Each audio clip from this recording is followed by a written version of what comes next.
The 19th century is one of the most sensational in the history of the world. It was a breakthrough in a number of technologies and changed the world beyond recognition. Reformation of the planet, which took place at the junction of the end of the 18th century and the beginning of the 19th century, became unprecedented. Personal opinion of the author, it served as the beginning of our civilization and the project, forgive the believers of the whole world, called the New Testament. But what preceded it? On the internet you can find pictures of cities in the United States, Australia, Europe and Russia that have been covered with snow. And I began to wonder what naturally covered them. My investigation led me to the middle of the 19th century. In the video about the Great Chicago Fire, I showed a list of fires of the 19th century in North America and it was impressive, but it turned out cataclysms enough. Now let's talk about the floods of the 19th century.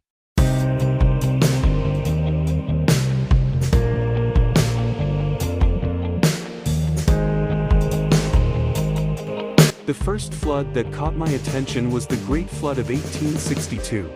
The largest flood in the recorded history of California, Oregon, and Nevada, inundating the western United States and parts of British Columbia and Mexico, occurring from December 1861 through January 1862. A total of 9 states were affected. It was preceded by weeks of continuous rain and snowfall at very high elevations, causing dams to burst, flooding valleys, fields, and towns. The Sacramento and San Joaquin valleys were flooded. They became inland seas covering an area of 5,000 to 6,000 square miles or 16,000 square kilometers with depths up to 30 feet, 9 meters. The town of Sacramento was founded in 1848 by one John Sutter Sr. The settlement was originally called simply Sutter's Sawmill. After that, the first gold was discovered near the sawmill and in 1849 Sacramento became the center of the gold mining region. And in 1854 it became the capital of the state of California just 6 years after its founding, with the capital not being built until 1879. The next decade of the town's history is characterized by local historians as the town's constant struggle with flooding and its aftermath. No sooner had the town been incorporated than a flood occurred on January 10, 1850, which devastated the town. The rushing waters swept away homes and drowned livestock. The town was nearly destroyed. Thanks to the efforts of Hardin Bigelow, Sacramento's first elected mayor, the city's first levee was completed in early 1852. The city became known as the Dumb City. However, a month after completion, it was destroyed in the first major storm of the season and the city was flooded again. A new dam was built at a cost of $50,000, but it also collapsed, causing even more flooding in the town.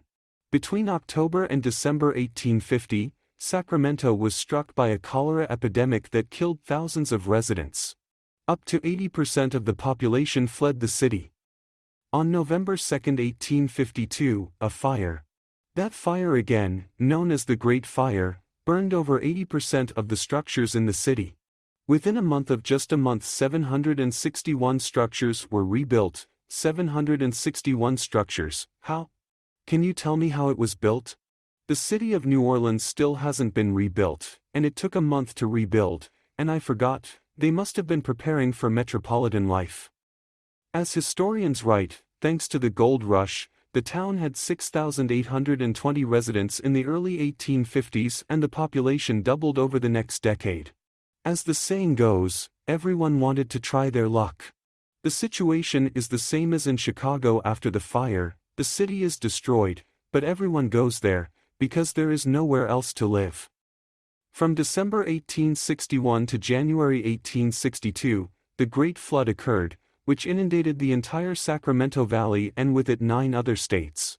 After this flood, the city's residents realized that they had made a mistake in establishing the city in the permanently flooded floodplain of the Sacramento and American River.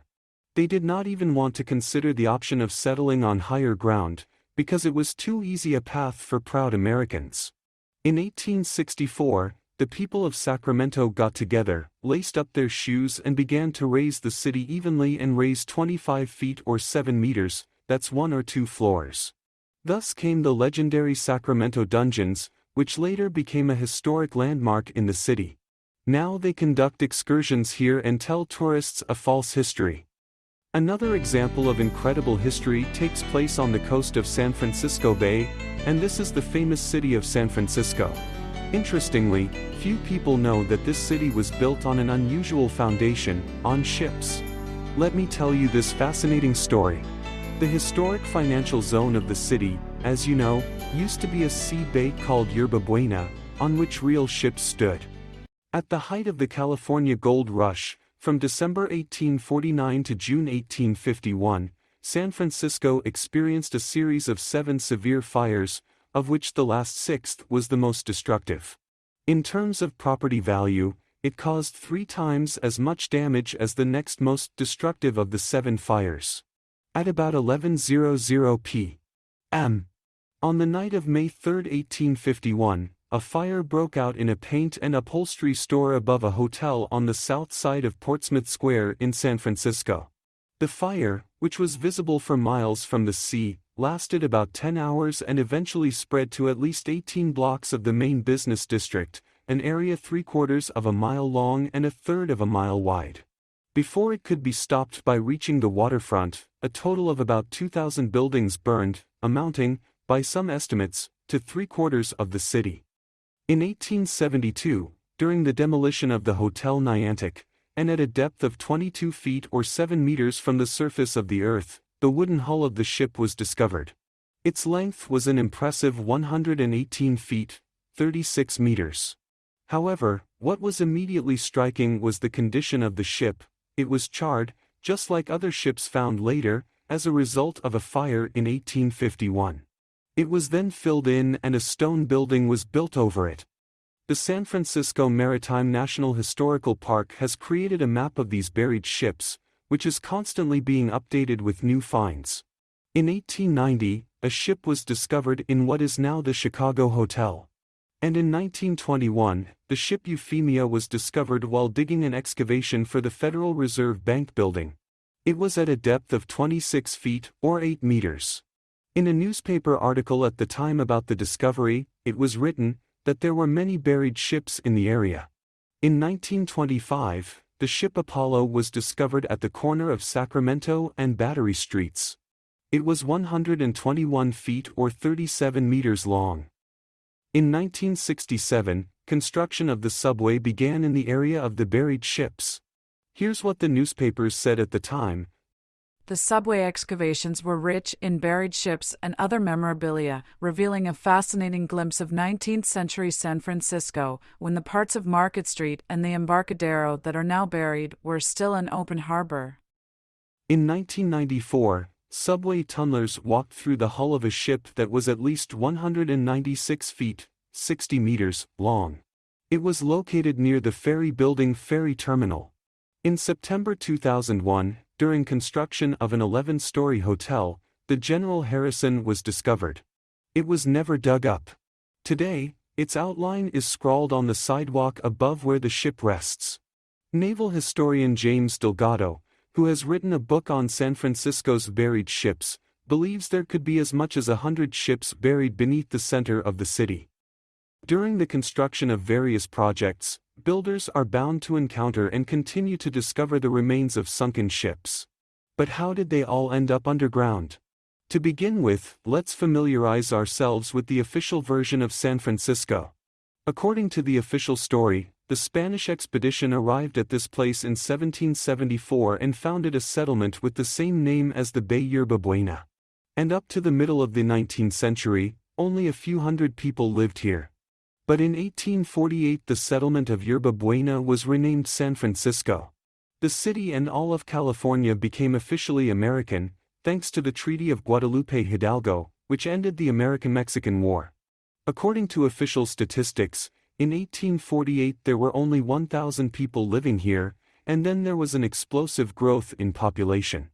And a year later, we're told there were 25,000 people here, and in 1852, 34,776. And to explain these crazy numbers, they tell us that there was a general insanity. The California Gold Rush began, unorganized mass gold mining in California between 1848 and 1855. So how did the ships come to be in Yerba Buena Bay after all? Listen and wonder. After gold was discovered, people on ships rushed to San Francisco from all over the world. Once they entered the bay, they abandoned their ships and traveled on foot to the gold fields to try their luck. Many wanted to establish themselves in San Francisco, but could not do so, because the land here was incredibly expensive. So the city government came up with a solution. That if a ship sank somewhere in the bay, the owner of that ship could claim the land underneath as part of his property.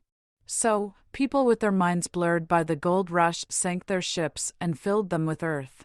The abandoned ships were sold at the city auction and also sunk in the bay, or dismantled for materials, because the city lacked wood. Believe it or not, it's up to you, but I don't believe in such nonsense. But 5 points for making up the official story. If you think the backfilled cities of the United States were only on the coasts, you're wrong. Let's move inland to the city of Kansas City. In this photo you can see that the buildings are filled up to the third floor about 22 feet or 7 meters. Here is another photo. You can see that the buildings are hillside, or is it the angle? However, I have not found an official explanation for this.